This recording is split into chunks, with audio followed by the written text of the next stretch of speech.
Marcus Vale adjusted his helmet's comm system as he descended into the excavation shaft. Beneath Luna Station 7, the artificial gravity generators hummed softly around him, maintaining Earth normal conditions despite being buried 3 kilometers beneath the lunar surface. His engineering background had prepared him for many things, but discovering something that shouldn't exist had never been part of his training. "Zara, are you getting these readings?" he called through the comm, his voice echoing slightly in the metal line tunnel above him. Zara Thorne peered at her xenoarchaeological sensors. With growing amazement, her dark hair was pulled back in a practical ponytail, but a few rebellious strands had escaped to frame her face as she leaned over the equipment. "Marcus, these energy signatures are impossible. We're detecting crystalline structures that seem to be generating their own light, but there's no power source." Marcus reached the bottom of the shaft and immediately understood her confusion. Before him lay what appeared to be a chamber carved from the lunar rock itself, but the walls were covered in patterns that seemed to shift and flow when he wasn't looking directly at them. At the center of the space sat an object that defied description. "It looks like," Marcus paused, searching for words, "like someone captured starlight and turned it into solid crystal." The artifact was roughly the size of a small vehicle, but its shape seemed to exist in more dimensions than the human eye could properly process. It was beautiful in a way that made his chest tighten with unexpected emotion. Veins of pure light ran through its translucent surface, pulsing with a rhythm that reminded him of a heartbeat. Zara's voice crackled through the comm as she began her descent. "I'm coming down.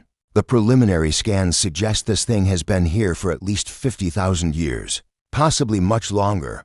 When Zara reached the chamber floor, Marcus found himself watching her reaction more than studying the artifact.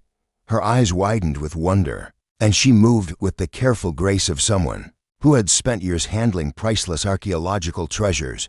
There was something about the way the crystal's light played across her features that made his heart skip. "Have you ever seen anything like this in the xenoarchaeological records?" he asked, stepping closer to her than was strictly necessary for their work. Zara shook her head, her proximity making him notice the subtle floral scent of her hair. "Nothing even remotely similar. Most alien artifacts we've found are technological, made from advanced metals or energy-resistant materials. This looks almost organic, like it grew rather than being built." As they circled the artifact together, their movements naturally synchronized. Marcus found himself anticipating where Zara would step next, while she seemed to instinctively know when he needed to access a particular section for his structural analysis. "The energy output is incredible," Marcus reported, checking his instruments. "But it's not generating heat, radiation, or any harmful emissions. It's as if the energy is perfectly contained and perfectly safe." Zara ran her scanner along the artifact's surface. "Marcus, look at this. The crystal structure appears to be responding to our presence.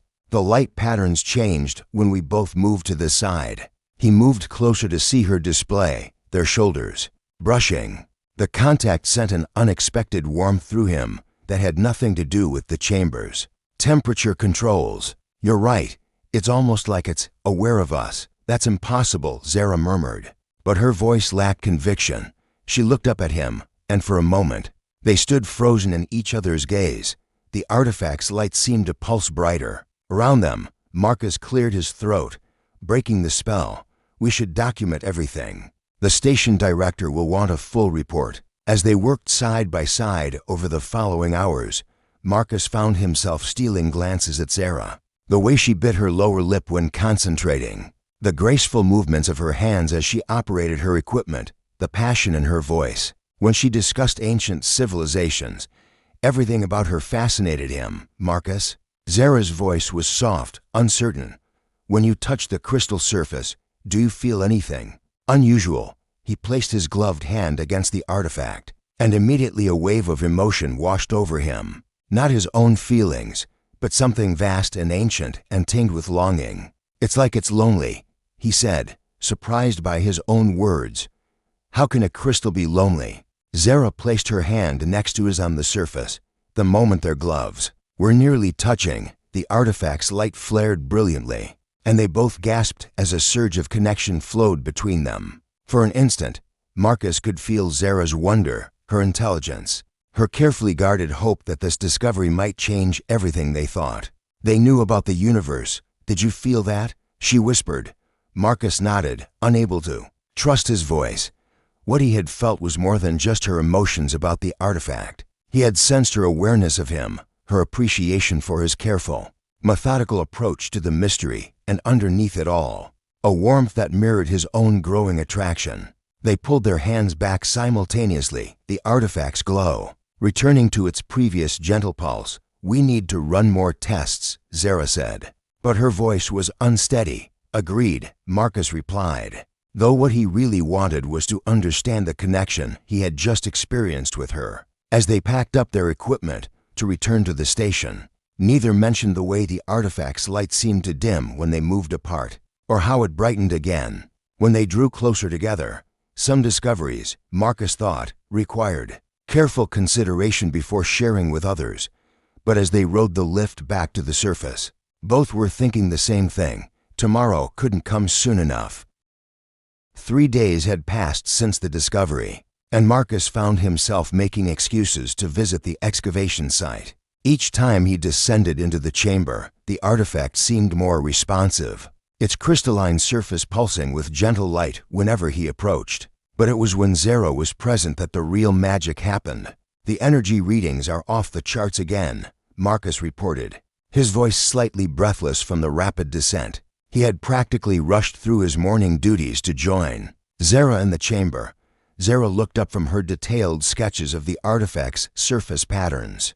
Dark circles under her eyes suggested she had been working late into the night cycle again. I've been here since 0400, Marcus. I think it's trying to communicate with us. The way she said his name made his pulse quicken. Over the past few days, their professional interactions had developed an undercurrent of something deeper.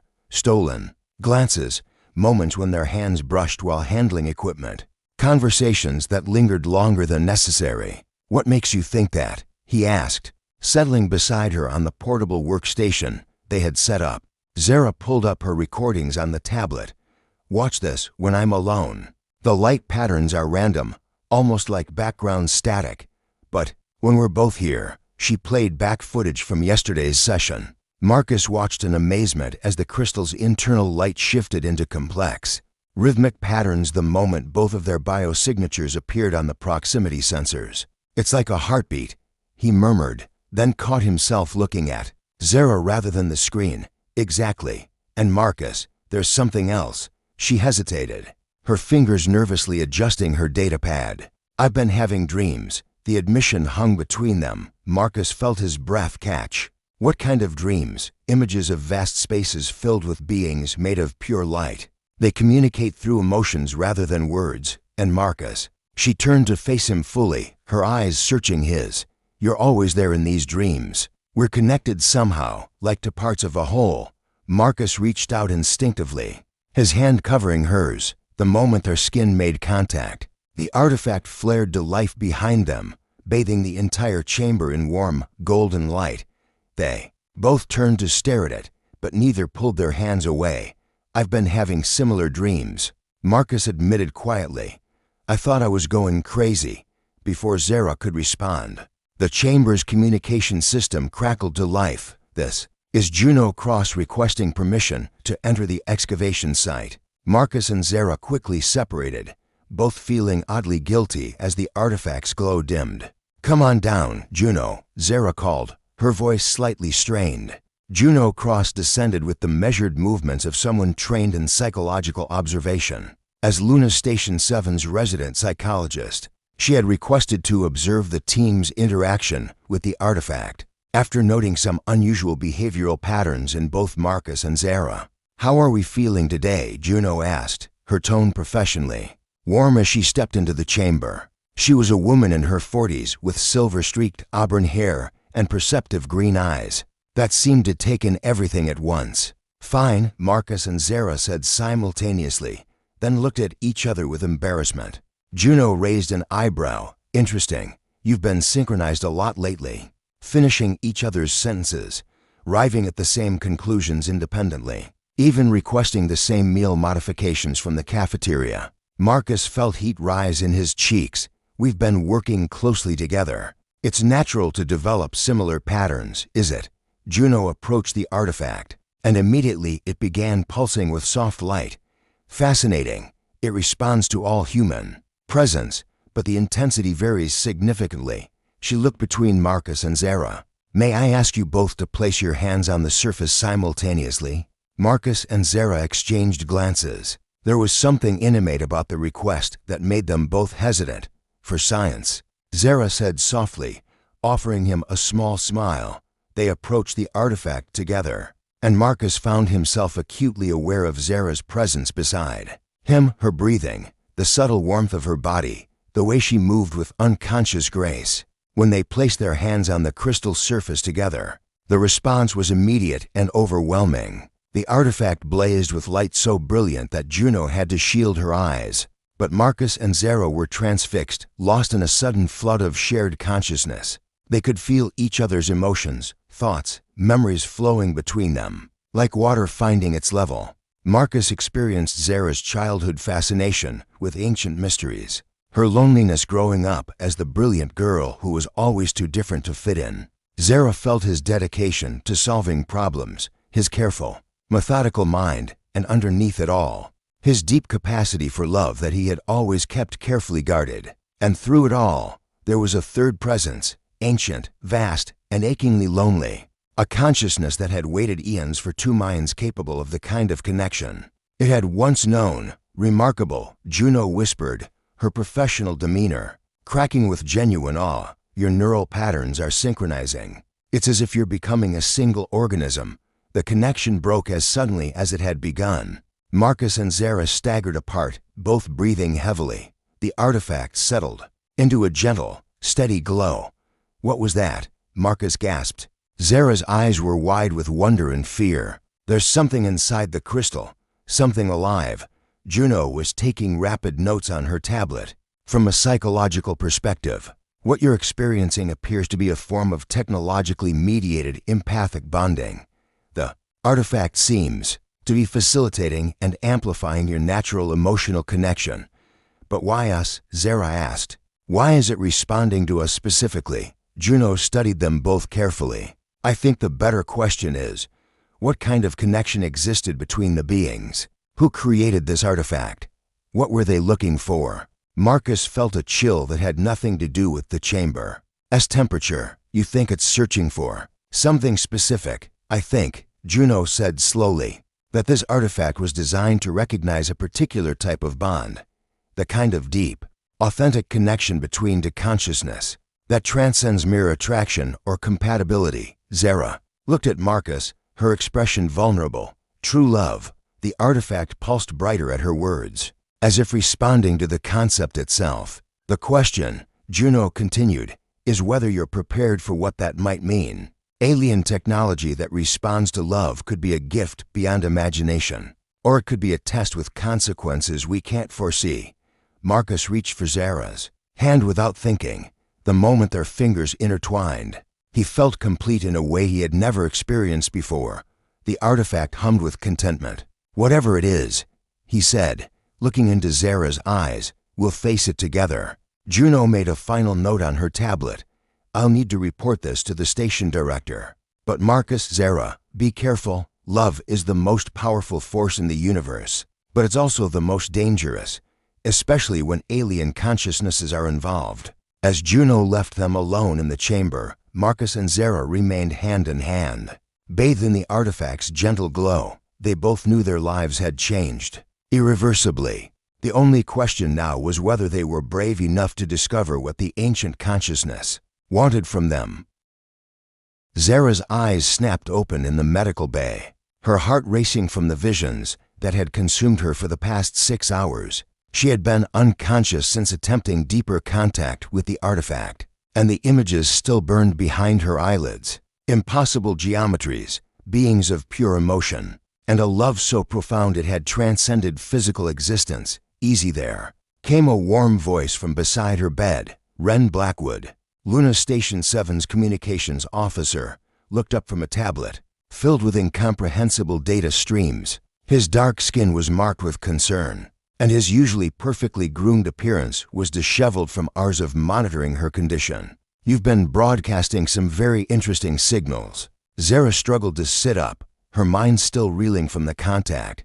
"Broadcasting? What do you mean?" "Your neural activity has been generating electromagnetic patterns that our communication array picked up," Ren explained, showing her the tablet. "It's like your brain became a transmitter while you were connected to that crystal.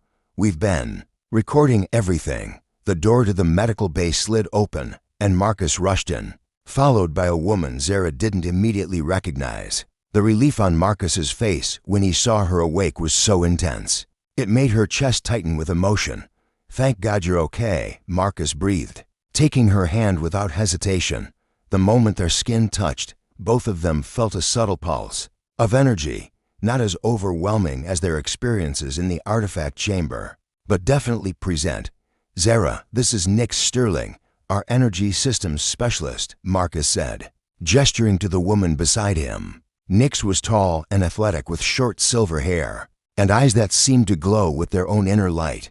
"She's been analyzing the power fluctuations that occurred during your episode." Nix stepped forward, her expression fascinated rather than concerned. "What you did down there was remarkable. You somehow established a stable energy bridge with a consciousness that operates on completely different physical principles. The power requirements alone should have been impossible." Zara closed her eyes, trying to organize the flood of memories from her contact with the alien mind. "It wasn't just one consciousness," she said slowly. "There were thousands of them once. An entire civilization that learned to exist as pure emotional energy." Ren leaned forward, his communications expertise engaged. "Can you describe how they communicated?" "Not with words or images," Zara replied, her voice growing stronger as the memories crystallized. "They shared emotions directly, pure feelings that carried information. Love, joy, curiosity, wonder, but also loneliness, loss, and desperate hope." Marcus squeezed her hand gently. "What happened to them?" Zara's expression grew somber. "Their physical forms became obsolete as they evolved. They transcended matter and became beings of pure consciousness, sustained by emotional connections with each other. But consciousness without anchor points became unstable. They began to fade, to lose themselves in the vastness of pure thought. So they created the artifact," Nick said, understanding dawning in her voice. "An anchor point, a way to maintain coherent existence. More than that," Zara continued, sitting up fully now. "They discovered that the strongest anchor was the bond between the consciousness, who had achieved perfect emotional resonance, what we would call true love, but deeper. A connection that persists beyond physical death, beyond the dissolution of individual identity." Ren was frantically taking notes. "You're saying this crystal is basically a love detector. It's searching for couples who have achieved this transcendent bond." Zara looked at Marcus, and in his eyes she saw the same understanding that was growing within her. "It's searching for the people who can demonstrate that such a bond is possible. Proof that consciousness can be anchored by love rather than matter." "But why?" Marcus asked. "What happens when it finds what it's looking for?" Before Zara could answer, alarms began blaring throughout the station. Nix immediately pulled out her energy monitoring device, her face going pale as she read the results. "The artifact's power output just increased by 400%, she announced. "Whatever connection you established, Zara, it's still active and growing stronger." Ren was receiving urgent communications through his earpiece. "Station Director Quinn is calling an emergency meeting. The artifact is affecting systems throughout Luna Station 7. Life support, navigation, even our quantum communications array. Everything's being influenced by some kind of emotional resonance field." Zara felt a chill of realization. "It's not just studying us anymore. Our connection, mine and Marcus's, it's using it as a template. It's trying to extend the emotional resonance to everyone on the station." "Is that dangerous?" Marcus asked, though he was already helping Zara to her feet. Nix's readings were becoming more erratic, unknown, but the energy patterns suggest the artifact is preparing for some kind of major transformation. "We might be looking at a complete paradigm shift in how it operates." As they hurried toward the conference room, Zara felt the alien consciousness brushing against her mind again, But this time, it wasn't alone. She could sense Marcus's thoughts intertwining with hers. And beyond that, fainter but growing stronger, the emotional signatures of every person on the station. "Marcus," she whispered. Stopping in the corridor, "I think it's trying to create a network, a web of emotional connections linking everyone together, based on our bond," he asked, and she could hear both wonder and fear in his voice. As a proof of concept, she confirmed, "If it can demonstrate that true emotional connection can anchor consciousness, then maybe its creators can find a way to exist permanently as pure thought, without losing themselves." Ren, who had been listening to their conversation, looked troubled. "That's assuming the process is voluntary. What if the artifact decides the best way to preserve its creators is to convert all of humanity into the same kind of energy beings?" The implications hit them all simultaneously. They weren't just dealing with an alien artifact. They were potentially facing the transformation of human consciousness itself. And at the center of it all was the love growing between Marcus and Zara, being used as a template for something that could change the nature of existence. "We need to get to that meeting," Nick said urgently, "because I don't think we have much time before the artifact makes its decision about humanity's future." As they rushed through the station corridors, Zara could feel the alien consciousness growing stronger in her mind, and with it, a question that chilled her to the bone. Was their love strong enough to guide the transformation of an entire species? And more importantly, did they have the right to make that choice for everyone else? The artifact's glow was now visible through the station's hull, bathing Luna Station 7 in ethereal light that pulsed in rhythm with Marcus and Zara's synchronized heartbeats. The emergency conference room buzzed with tension as Luna Station 7's senior staff gathered around the holographic display showing the artifact's energy readings. Quinn Ashford, the station director, stood at the head of the table, her usually composed demeanor showing cracks of strain. She was a woman in her 50s with steel-gray hair and the kind of authoritative presence that came from decades of managing crisis situations in deep space. "The situation is deteriorating rapidly," Quinn announced, her voice cutting through the worried murmurs. "In the past 4 hours, we've had 17 separate system anomalies, all linked to emotional resonance patterns emanating from the artifact chamber."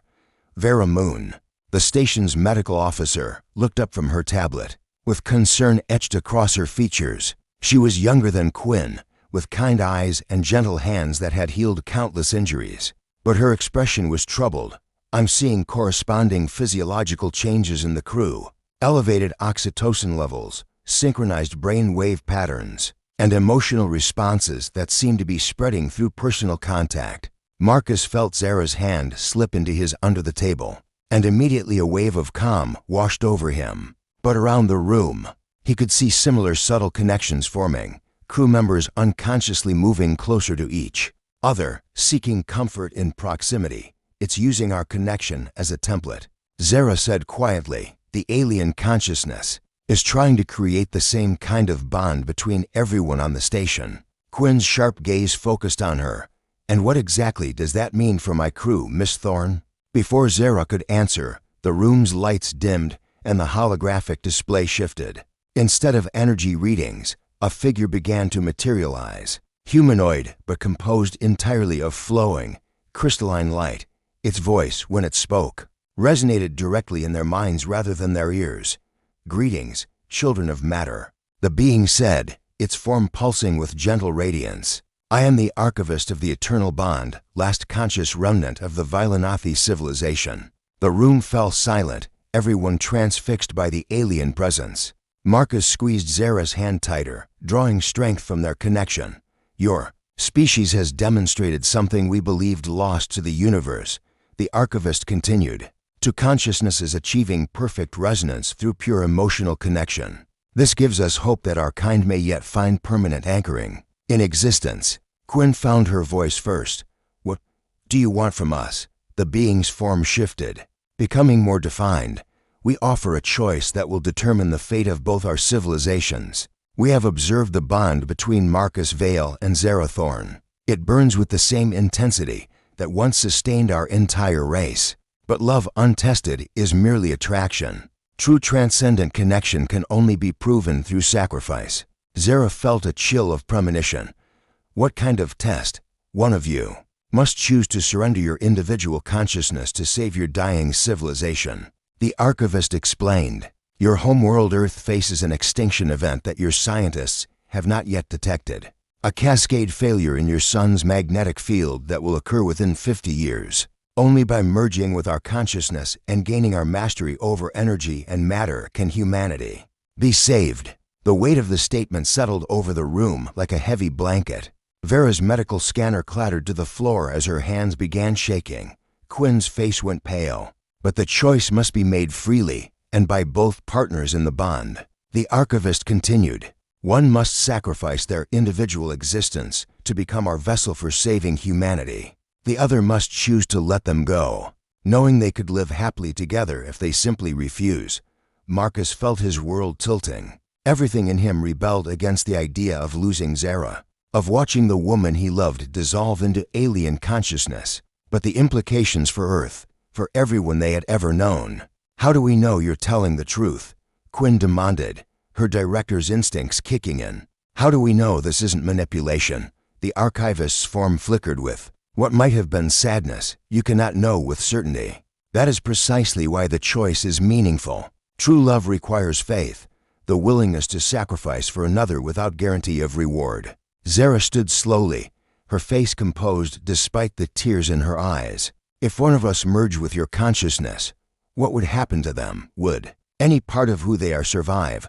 They would become something greater, the archivist replied. Individual identity would expand to encompass the wisdom of our entire civilization. But what you understand as self would be transformed beyond recognition.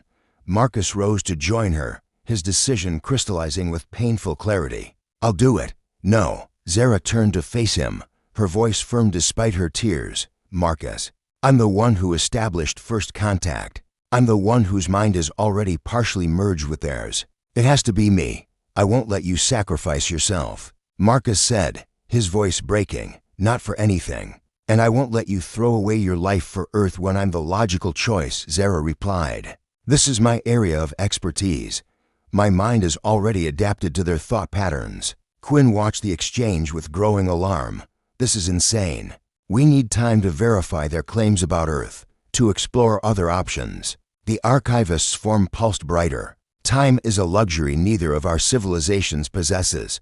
My consciousness grows weaker with each passing moment. Soon, I will fade entirely, and with me, any hope of salvation for your species. Vera had been monitoring the room's occupants throughout the encounter. The emotional resonance is intensifying, she reported quietly. Everyone in this room is being affected by Marcus and Zara's bond. Their decision will impact the entire station. Marcus looked around the room and saw it was true.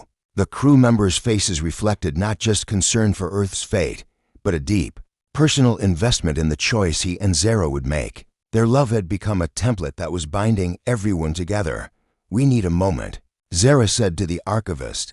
Alone, the alien being nodded, its form becoming translucent. You have until the next solar dawn on Earth's surface.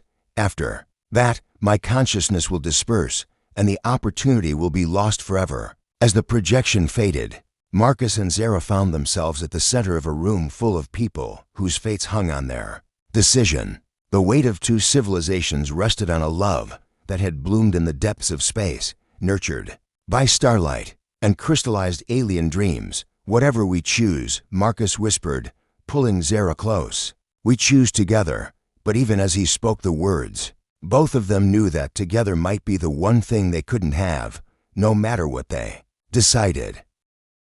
Dawn on Earth was still 18 hours away when Marcus and Zara made their way to the station's observation deck. The vast lunar landscape stretched before them, bathed in the ethereal glow emanating from the artifact chamber deep below. They weren't alone. Orion Sage and Leela Rivers had requested to meet with them. Before their final decision, Orion was the station's philosopher-botanist, a man whose gentle wisdom had helped countless crew members through personal crises. His botanical gardens provided both food and spiritual sustenance for Luna Station 7 and his philosophical training. made him uniquely qualified to help them navigate the moral complexity of their choice.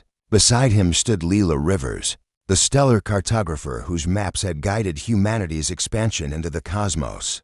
Her knowledge of cosmic phenomena was matched only by her intuitive understanding of the patterns that connected all things.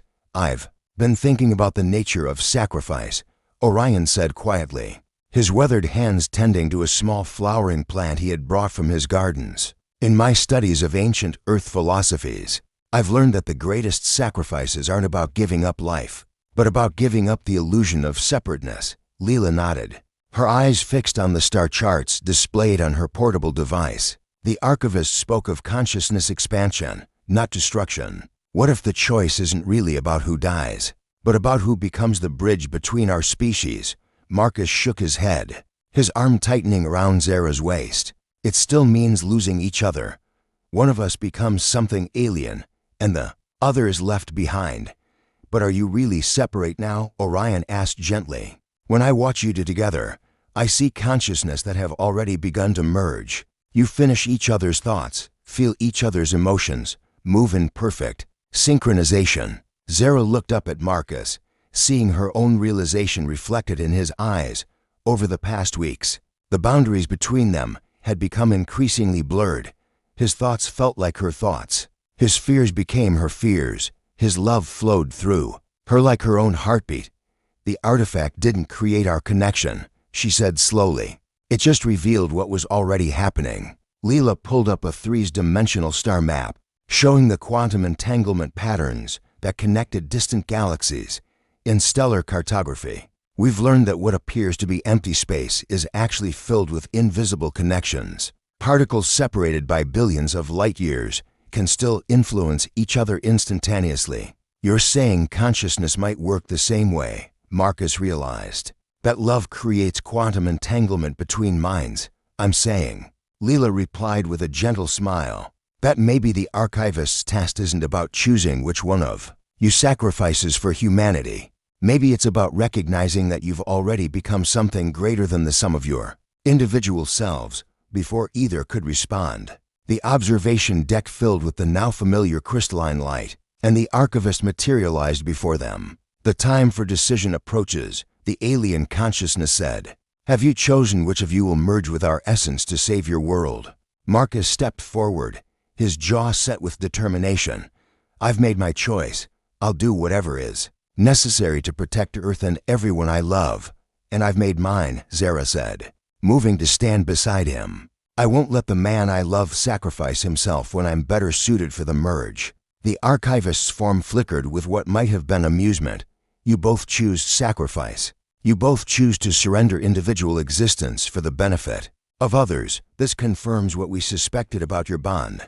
Orion leaned forward with interest. "What did you suspect? That your love has already transcended individual consciousness?" The archivist replied, "You argue about which of you will make the sacrifice, because you no longer see yourselves as separate entities. Marcus wishes to protect Zara who is part of Marcus. Zara wishes to save Marcus who is part of Zara. Double quotes. The realization hit them both simultaneously. Their connection hadn't just grown stronger over the weeks. It had fundamentally changed the nature of their existence. "The test was never about choosing who dies," Zara whispered. "It was about recognizing that we're already merged." "But if that's true," Marcus said, his mind racing, "then both of us could."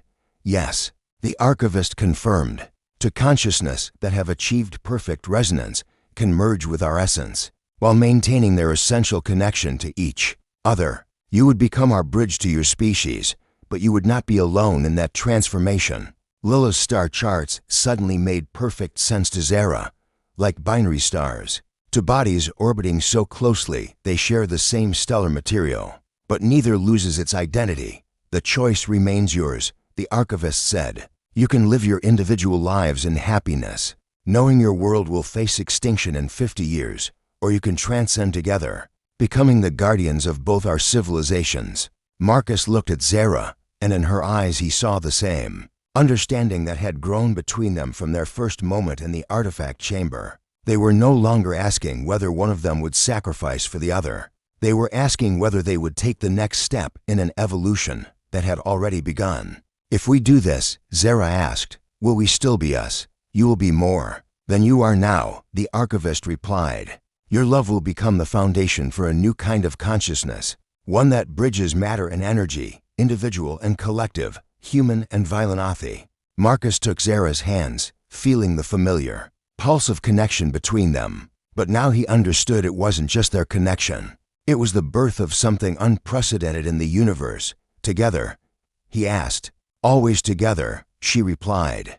They turned to face the archivist, their decision made not through words, but through the perfect synchronization of two hearts that had become one. The transformation began gently, their bodies becoming translucent as consciousness expanded beyond physical boundaries. But instead of losing themselves, they found each other more completely than ever before.